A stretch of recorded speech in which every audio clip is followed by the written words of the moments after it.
Hi all, welcome to Blasters arena. ഏറെ പ്രതിസന്ധികൾക്കൊടുവിലാണ് ഇത്തവണത്തെ ISL ആരംഭിച്ചത്. അതുകൊണ്ട് തന്നെ പല ടീമുകളും വിദേശ താരങ്ങൾ ഇല്ലാതെയാണ് കളിക്കുന്നത്. എന്നാൽ അത് ഗുണകരമായത് യുവതാരങ്ങൾക്കാണ്. പല ക്ലബ്ബുകളിലും ഇപ്പോൾ ഇന്ത്യൻ യുവതാരങ്ങൾക്ക് അവസരം ലഭിക്കുന്നു എന്നുള്ളതാണ്. ബ്ലാസ്റ്റേഴ്സിന്റെ കാര്യത്തിലേക്ക് വരുമ്പോൾ എബിൻ ദാസ്, അതുപോലെ തന്നെ മുഹമ്മദ് അജ്സൽ തുടങ്ങിയ താരങ്ങൾക്ക് ബ്ലാസ്റ്റേഴ്സ് അവസരം നൽകുകയും അവർ മികച്ച പ്രകടനം പുറത്തെടുക്കുകയും ചെയ്തിട്ടുണ്ട്. ഇതേക്കുറിച്ച് ആഷ്ലി വെസ്റ്റ്വുഡ് ഇപ്പോൾ സംസാരിച്ചിട്ടുണ്ട്. അതായത് ടീമിനകത്തെ യുവതാരങ്ങൾക്ക് മേൽ താൻ സമ്മർദ്ദം ചെലുത്തുന്നില്ല, അല്ലെങ്കിൽ സമ്മർദ്ദമില്ല എന്നാണ് അദ്ദേഹം പറഞ്ഞിട്ടുള്ളത്. പ്രശ്നങ്ങൾ യുവതാരങ്ങൾക്ക് ഗുണകരമായി എന്നുകൂടി ആഷ്ലി പറഞ്ഞിട്ടുണ്ട്. അദ്ദേഹത്തിന്റെ വാക്കുകൾ ഇങ്ങനെയാണ്: പ്രതിസന്ധികൾ നിറഞ്ഞ ഒരു സീസണാണ് ഇത്. ലീഗ് തുടങ്ങാൻ വൈകി, ക്ലബ്ബുകളുടെ വരുമാനം കുത്തനെ ഇടിഞ്ഞു. അതുകൊണ്ട് തന്നെ ക്ലബ്ബുകൾ അവരുടെ സാമ്പത്തികം മാനേജ് ചെയ്യാൻ ശ്രമിച്ചു. പക്ഷെ ഇത് ഗുണം ചെയ്തത് യുവതാരങ്ങൾക്കാണ്. അവർക്ക് കൂടുതൽ അവസരങ്ങൾ കൈവന്നു.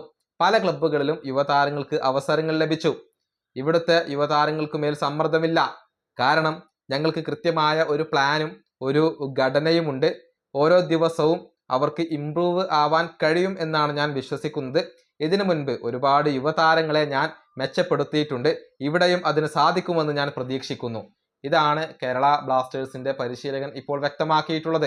ഏതായാലും ആഷ്ലി വെസ്റ്റ്വുഡിന് കീഴിലുള്ള ബ്ലാസ്റ്റേഴ്സിന്റെ ആദ്യ മത്സരത്തിന് വേണ്ടിയുള്ള കാത്തിരിപ്പിലാണ് ഇപ്പോൾ ബ്ലാസ്റ്റേഴ്സ് ആരാധകർ ഉള്ളത്. എങ്ങനെയായിരിക്കും അദ്ദേഹം ടീമിനെ കളിപ്പിക്കുക, അല്ലെങ്കിൽ ഏത് ഫോർമേഷൻ ആയിരിക്കും, ഏത് താരങ്ങളെ ആയിരിക്കും അദ്ദേഹം ഉപയോഗപ്പെടുത്തുക എന്നുള്ളതാണ് ആരാധകർക്ക് അറിയേണ്ടത്.